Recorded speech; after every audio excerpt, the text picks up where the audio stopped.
Pahalgam ఉగ్రదాడిపై NIA నివేదికలో ఏముంది? టెర్రరిస్టుల next target ఏంటి? ఉగ్రవాదంపై అమెరికా ఉపాధ్యక్షుడు జేడీ వాన్స్ ఏమన్నారు?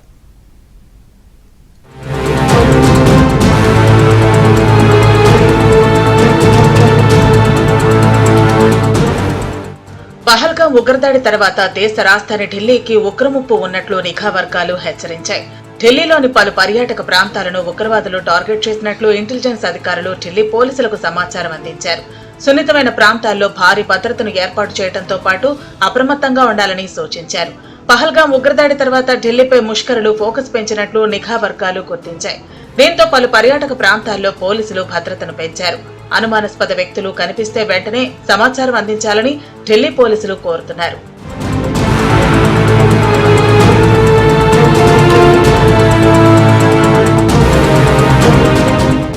పహల్గామ్ ఉగ్రదాడిపై ఎన్ఐఏ కీలక నివేదికను అందించింది. ఉగ్రదాడి వెనుక పాక్కు చెందిన ఐఎస్ఐ హస్తం ఉన్నట్లు గుర్తించింది. పాకిస్తాన్ కు చెందిన ఉగ్రవాద సంస్థ లష్కరే తోయిబా దాడికి కుట్ర చేసినట్లు విచారణలో తేలింది. అలాగే బైసరన్ ప్రాంతంలో పర్యాటకులపై జరిపిన దాడుల్లో 2 పాకిస్తాన్ ఉగ్రవాదులు పాల్గొన్నట్టు ఎన్ఐఏ తెలిపింది.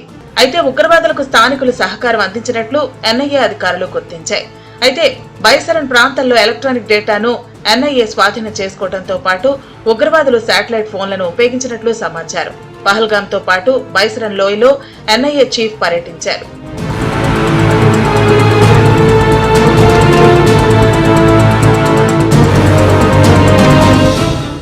సరిహద్దుల్లో పాకిస్తాన్ కవ్వింపు చర్యలకు పాల్పడుతూనే ఉంది. నియంత్రణ రేఖ వెంబడి కాల్పుల విరమణ ఒప్పందాన్ని ఉల్లంఘించిన పాకిస్తాన్ మరోసారి కాల్పులు జరిపింది. జమ్మూ కాశ్మీర్ సరిహద్దులోని కుప్వారా, బారాముల్లా, పూంచ్, నౌషేరా, అఖ్నూర్ సరిహద్దుల్లో పాక్ సైన్యం కాల్పులు జరిపింది. అయితే పాక్ కాల్పులను భారత్ సమర్థవంతంగా తిప్పికొట్టింది.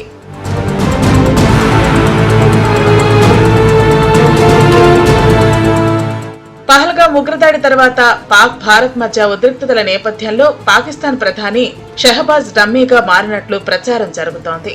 బలహీన ప్రధానిగా పేరు తెచ్చుకున్న షహబాజ్ మొదటి నుంచి సైన్యం చెప్పు చేతుల్లోనే ఉన్నట్లు ఆరోపణలు వినిపిస్తున్నాయి. దానిలో భాగంగానే ఐఎస్ఐ చీఫ్ గా ఉన్న మహ్మద్ అసిమ్ మాలిక్ తాజాగా పాకిస్తాన్ జాతీయ రక్షణ సలహాదారునిగా నియమితులయ్యారు. ఆయన పాకిస్తాన్ పదవ ఎన్ఎస్ఏ కాగా ఐఎస్ఐ చీఫ్ గా బాధ్యతలు నిర్వహిస్తున్న వ్యక్తికి ఈ పదవి ఇవ్వటం, ఒకేసారి 2 ప్రధాన పదవులకు ఒకే వ్యక్తిని నియమించడం ఇదే తొలిసారి.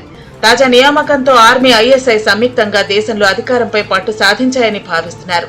గత కొన్ని రోజులుగా ప్రధాని షహబాజ్ షరీఫ్ బహిరంగ కార్యక్రమాల్లో కనిపించకపోవడం, యుద్ధానికి సంబంధించిన కీలక ప్రకటనలు సైతం ఆయన నుంచి వెలువడకపోవడం చూస్తుంటే ముఖ్యమైన నిర్ణయాల్లో ఇప్పటికే ఆయన్ను పూర్తిగా పక్కన పెట్టేసినట్టు తెలుస్తోంది.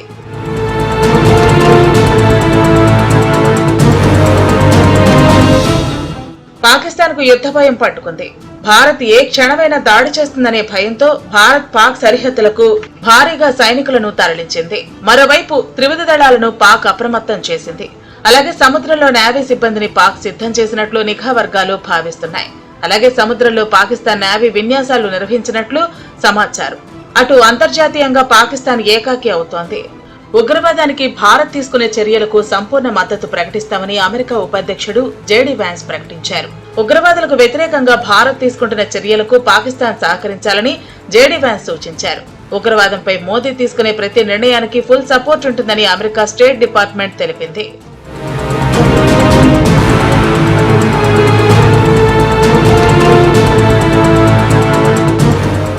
ఉగ్రవాదులకు పాకిస్తాన్ నుంచి నిధులు అందుతున్నాయనే అంశంపై పాక్ మాజీ మంత్రి బిలావల్ భుట్టో సంచలన వ్యాఖ్యలు చేశారు.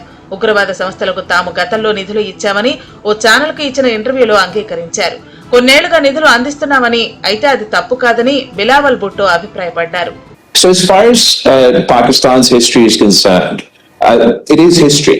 It is not something that we partake in today. It is true that it is an unfortunate part of our history. We're not alone in this history. When, for example, in the first Afghan war, the Pakistani state and the Pakistani dictatorship at the time funded and supported in every way possible the Mujahideen to take on the communists. Uttar Pradesh Shahjahanpur లోని Ganga express వేపై వాయుసేన యుద్ధ విమానాలు అత్యవసర పరిస్థితుల్లో express వేపై takeoff, landing ను సాధన చేస్తున్నాయి. దాదాపు 3.5 కిలోమీటర్ల ఎయిర్ స్ట్రిప్ పై సాధన జరుగుతోంది. ఈ సందర్భంగా ఎక్స్ప్రెస్ రహదారి రన్వేకు ప్రత్యామ్నాయంగా ఎంత మేరకు ఉపయోగపడుతుందనే అంశాలను పరిశీలిస్తున్నారు. ఓ పక్క భారత్ పాక్ మధ్య ఉద్రిక్తతలు తారాస్థాయికి చేరిన వేళ ఈ పరీక్షలు జరగటం ఆసక్తికరంగా మారింది. యుద్ధ విమానాల రాక నేపథ్యంలో ఉత్తరప్రదేశ్ ప్రభుత్వం పూర్తి జాగ్రత్తలు తీసుకుంది. దాదాపు 250 సీసీ కెమెరాలను ఇన్స్టాల్ చేసింది.